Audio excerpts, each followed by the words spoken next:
Sometimes we feel lost inside. We make plans, we try our best, yet nothing works. We look at the sky and ask, why is this happening to me? Maybe you have felt this in your own quiet nights too. Those moments when the world feels silent and your thoughts grow loud. When you lie awake, staring at the ceiling, replaying every choice, every hope, every small dream you once held close to your heart. You wonder where you went wrong. You wonder if you waited too long. You wonder if life has forgotten your name.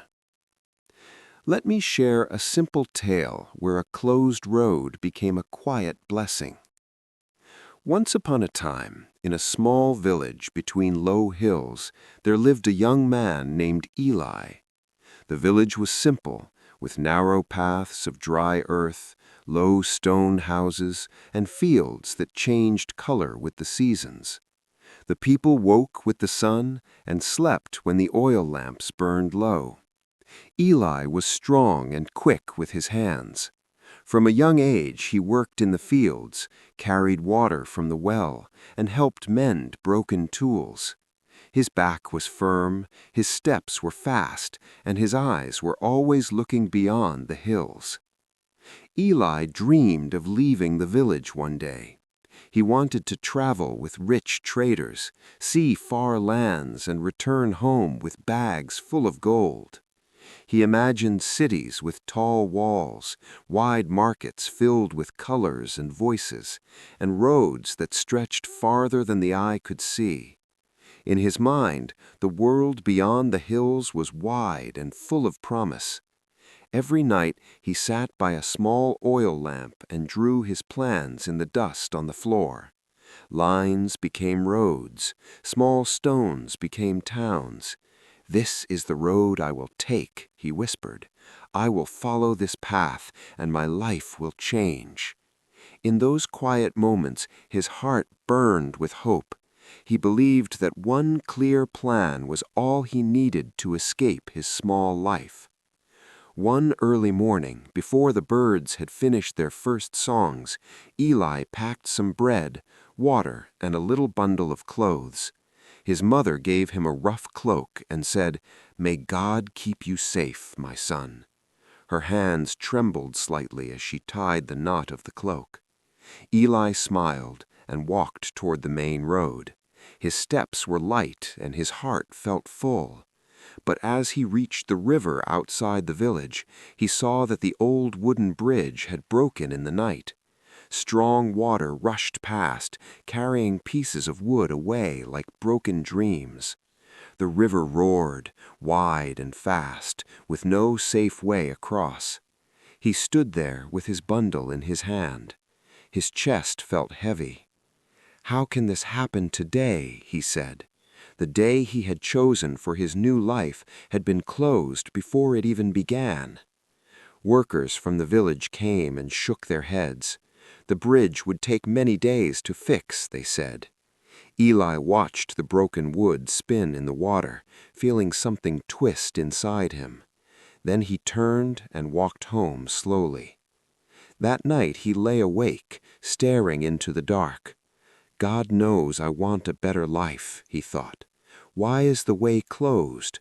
Why now, when my heart is ready to move?" Weeks passed. The bridge was repaired. The river grew calm again. Eli saved a few coins and packed his bundle once more. This time, as he tied his sandals, his younger sister ran into the house crying. "Father fell from the ladder," she said. Eli rushed out. His father lay on the ground, holding his leg, his face pale with pain. He could not stand. The healer came and wrapped the leg with cloth. For some time he must not move, the healer said. Eli looked at his bundle near the door, and then at his father's face. His plan pulled him one way, his love pulled him the other way. He felt torn inside, as if two voices were fighting in his chest.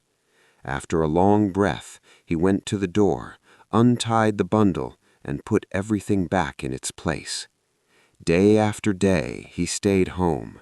He helped his father sit, brought food and water, and worked long hours in the fields to make up for the lost hands.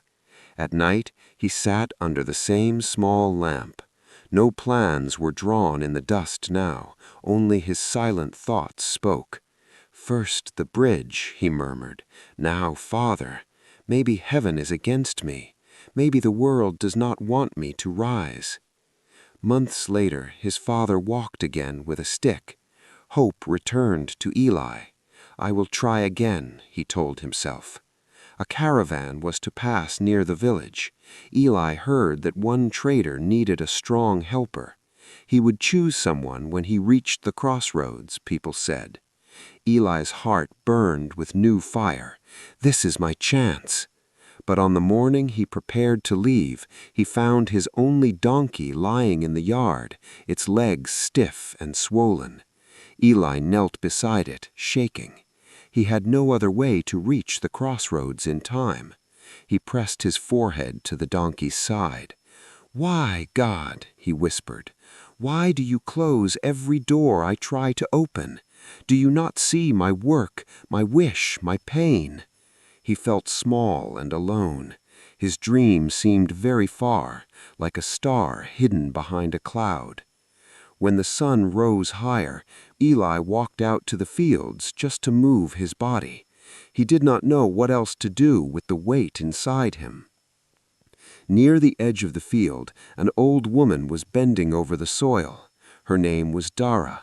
She had lived alone for many years and was known as a quiet, prayerful soul. She saw Eli's face and called gently, "Come here, child." Eli tried to hide his sadness, but she saw it. "Your steps are heavy today. What burdens your heart?" she asked. Eli sat on a stone. The words rushed out of him like water breaking through a weak wall. "I had a plan," he said. "Not once, but many times I tried to follow it. Each time something breaks, something falls, something stops me. I do not know if I am foolish or if heaven has turned its face away." Dara listened without a word. Her hands moved softly in the soil, as if she were speaking with the earth itself. After he finished, she reached into her pocket and took out 2 small seeds. "Take these," she said. "Plant one seed on that rocky path over there, where your feet pass every day. Plant the other beside that small stream, where the ground is soft and dark. Then go home, work, sleep, pray, and come back to me after a few weeks." Her words were calm. They did not explain. They simply stood there like stones beside the road. Eli did as she said. He pressed one seed into the hard earth of the path, and the other into the moist soil near the stream. Then he went home. Days turned to weeks. Life went on. He worked in the fields, cared for his family, and fixed the little things in their old house. Slowly his anger cooled, though his heart still felt confused. One morning, when the air was fresh and cool, he remembered Dara's words and walked back to the field. The path was dry and dusty as before. He looked for the place where he had planted his first seed. There was nothing there. The earth was cracked. People and animals had walked over it many times. Then he walked to the stream.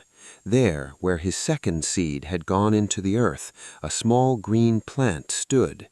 Its leaves were bright. Its stem was firm. It moved gently in the light wind, yet its roots held it strong. Dara was standing nearby, leaning on her stick. "Tell me what you see," she said. "One seed died, the other lives. Why do you think?" He looked from the path to the stream. "Because the ground was ready," he said. "There was water, there was shade, there was room." Dara nodded. She did not speak for a while. Then she said quietly, "You put both seeds in the earth with the same hope, but only one place could hold their life. Sometimes our plans are like that first seed on the hard path. We choose the place, we press the dream into it, we walk on it every day, but it will not grow. Do you think the seed is bad because it did not grow on stone?" Eli looked down at his hands. "No," he whispered. Dara's eyes were gentle. "Maybe, child, a wiser hand than yours is choosing where your life can truly grow. Sometimes closed roads are not against you. They may be leading you away from stone and toward soft ground you cannot see yet." A quiet warmth filled Eli's chest, as if a gentle voice whispered that the path he wanted was not the path he needed. Dara touched the little plant with one finger, as if blessing it. "Care for this," she said. "See what it becomes." From that day, something quiet changed inside Eli. He still worked in the fields, he still fixed roofs and carried water, but he also began to care for the plant.